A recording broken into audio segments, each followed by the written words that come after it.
శ్రీమతే రామానుజాయ నమః. అందరికీ దాసోహమండి. ఈరోజు ధనుర్మాసంలో 12వ రోజు.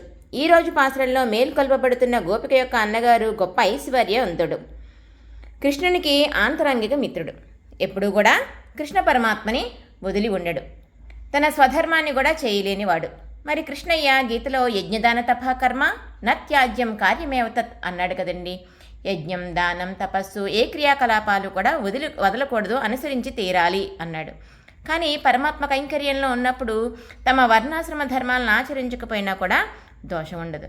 కాబట్టి ఈ గోపాలకుడు తన స్వధర్మమైనటువంటి గోసేవ అంటే వాళ్ళ పాలు పితకలేక కృష్ణ కైంకర్యంలోనే ఉండిపోయాడు.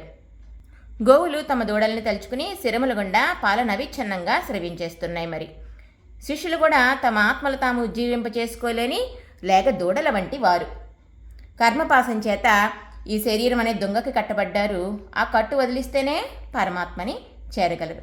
ఆ బంధంలో ఉన్న జీవుణ్ణి పరమాత్మని తలుచుకుని ఆచార్య హృదయం ద్రవించిపోతుంది.